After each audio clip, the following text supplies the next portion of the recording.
Hey everyone, I'm Brandon. I'm a trainer at the Toronto Athletic Club. Today what we're going to be looking at is building our body and making it ready for the best seated row we can set it up for. What we're going to look at is sort of the foundation of that, and that's spinal positioning. So what we're going to look at with Andrea today is her ability to hold on with her anterior stabilizer, so some obliques and her abdominals, while she's maintaining a long spine. So I'm going to have Andrea lift her hands up towards the ceiling, and what you'll notice is that when her hands elevate above her head, there's actually a big space that happens in her mid-back. To some degree we need that, but what we want to make sure is that she's got some stability through the front of her body so she's not completely relying on her back muscles to hold herself up there. So what I'm going to have her do is think about using her obliques to hold her rib cage down towards her belt line so that as her hands come back, we can actually grab on with her abdominals and not excessively arch to the low back and the mid-back. And then as she pulls back up, she'll use her abs to pull the weight up. All right, so now that Andrea's gotten an idea of how to create some thoracic extension, maintaining her anterior stability, what we're gonna look at is her ability to actually use her scapula building into a seated row. So what I'm gonna have her do is slide back into an appropriate seated position here. And what I'm gonna have her do is create that length that we looked at just before in our previous exercise. Now she's got an understanding of how she can actually use her obliques through the front to actually hold her spine in place and not relying too much on the back. What I'm gonna have her do now is work on squeezing the shoulder blades back and together, and just the ability to sort of create that extension as she squeezes and not get too happy with the upper muscles through the upper neck. We'll know when she finishes her retraction here when we start to see an excessive elevation or an excessive amount of tension up through the upper neck. This is going to be a big piece in the seated row when we build it into our next exercise. So now Andrea's got a better understanding of how she can maintain a little bit of extension through her upper back and sit really tall from a spinal positioning standpoint. With her understanding now of how to use her obliques to anchor her spine, we're going to work on just her ability to retract her shoulder blades and squeeze them backwards, which is going to be a big piece of our seated row.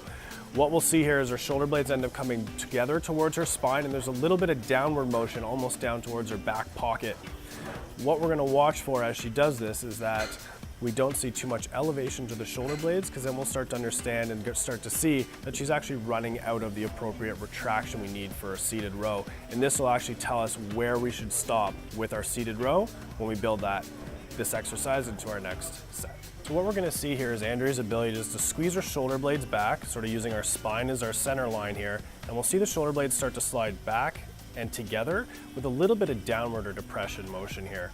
What we'll notice is if Andrea starts to slide back or retract too far, she'll actually come into an upward rotation of her shoulder blade, which is a position we want to avoid in our seated row. So if we can cue it the best to keep her shoulder blades back, maintain nice length through her upper back, we'll position ourselves the best for the seated row. So what we're going to look at now is Andrea's ability to maintain her extension, which we've just previously looked at, as well as the retraction through her shoulder blades.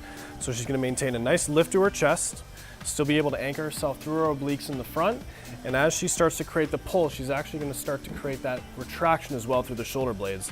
As she starts to pull, she's going to create even more length through her upper back, still anchoring with her obliques in the front.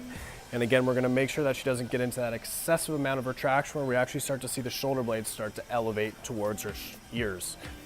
So as she can maintain this, we still want to create length, and that length is maintained as her hands return to where they came from. So what we'll notice is Andrea's shoulder blades continue to slide back and together as her elbows come back, and then as her arms start to straighten, we still have that connection between the shoulder blades. What we'll notice if Andrea does go too far in terms of range of motion, what we'll see is as she pulls back, her elbows will continue and her scapula will actually start to come up towards her ears. This is a position we want to avoid, so be sure that as you're rowing, we do make sure that the shoulder blades stay down and back and that length maintained through the upper back.